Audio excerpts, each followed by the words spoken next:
నమస్తే అండి. అందరికీ ఉగాది శుభాకాంక్షలండి. అలాగే నూతన సంవత్సర శుభాకాంక్షలండి. ఇదేమిటి నూతన సంవత్సర శుభాకాంక్షలు అని చెబుతుందని అనుకుంటారేమో, కానీ మన తెలుగువారి క్యాలెండర్ ప్రకారం మార్చి నెలలో చైత్రమాసం మొదటి నెల అండి. ఆ చైత్రమాసం ఉగాది రోజున మనకి కొత్త సంవత్సరం ఆరంభమవుతుంది. అందు గురించే మీకు నూతన సంవత్సర శుభాకాంక్షలు అని చెబుతున్నాను. జనవరి నెల కొత్త సంవత్సరం కదా అని అంటారేమో, అది బ్రిటిష్ వాళ్ళ క్యాలెండర్ ప్రకారం వాళ్ళకి జనవరి నెల కొత్త సంవత్సరం అండి. మనకి చైత్ర మాసం ఉగాది రోజున కొత్త సంవత్సరం ఆరంభం అవుతుందండి.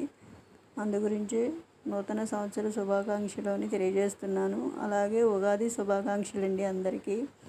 మన సాంప్రదాయం ప్రకారం ఈ ఉగాది రోజున గ్రామ దేవతలకి నైవేద్యం పెట్టుకుంటారండి వీలు అయిన వాళ్ళు. అలాగే గుడికి వెళ్ళి అమ్మవారి దర్శనం కూడా చేసుకుంటారు.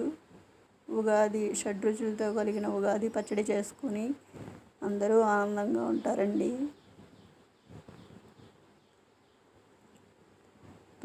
ప్రతి ఒక్కరూ గ్రామ దేవతకి నైవేద్యం పెట్టుకొని అమ్మవారి ఆశీస్సులు తీసుకుంటారండి. అది మన సాంప్రదాయం అండి. మీరు కూడా మీ గ్రామ దేవతలకి నైవేద్యం పెట్టుకున్నారని అనుకుంటున్నాను. అలాగే అమ్మవారి ఆశీస్సులు కూడా తీసుకున్నారని అనుకుంటున్నాను. ఈ ఉగాది రోజు అందరికీ ఆ లలితామాత ఆశీస్సులు ఉండాలని, ఆ దుర్గామాత ఆశీస్సులు ఉండాలని కోరుకుంటున్నానండి. అందు గురించి దుర్గామాత వీడియో కూడా పెట్టాను మీకు. ఈవిడ యొక్క ఆశీస్సులు కూడా అందరికీ ఉండాలని. అంతేనండి. ఈరోజు వీడియో నైవేద్యం పెట్టడం వల్ల లేట్ అయింది, వీడియో చేయలేదు.